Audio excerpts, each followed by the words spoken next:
আপোনালোক সকলোকে নিউজ আড্ডালৈ স্বাগতম জনাইছোঁ। আজিৰ দিনটোৰ গুৰুত্বপূৰ্ণ বাতৰিবোৰ লৈ আহিছোঁ আপোনালোকৰ মাজলৈ। দুৰ্গা পূজাৰ আনন্দ উল্লাসৰ মাজত বতৰ বিজ্ঞানীয়ে আগন্তুক 5 দিনলৈ ৰাজ্যৰ বতৰক লৈ এক আগজাননী দিছে। বৰঝাৰস্থিত আঞ্চলিক বতৰ বিজ্ঞান কেন্দ্ৰই মহানৱমীৰ দিনা ৰাজ্যৰ বিভিন্ন প্ৰান্তত পাতলৰ পৰা মধ্যমীয়া বৰষুণ হোৱাৰ সম্ভাৱনা তথ্য প্ৰকাশ কৰিছে। বে অৱ বেংগল সাগৰত উৎপত্তি হোৱা ধুমুহাৰ ফলত উত্তৰ পূৰ্বাঞ্চলৰ ৰাজ্যত বৰষুণৰ প্ৰভাৱ দেখা যাব বুলি বতৰ বিজ্ঞানীয়ে জানিবলৈ দিছে। শাৰদীয় দুৰ্গোৎসৱৰ আজি মহানৱমী।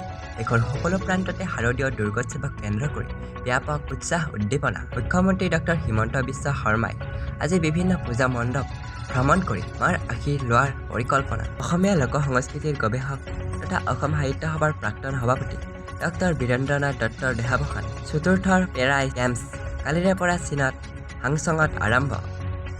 ICC বিশ্বকাপ ক্ৰিকেট প্ৰতিযোগিতাত কালি ধৰ্মশালাত নিশা অনুষ্ঠিত হোৱা খেলখনত ভাৰতৰ হাতত নিউজিলেণ্ড পৰাস্ত হয়।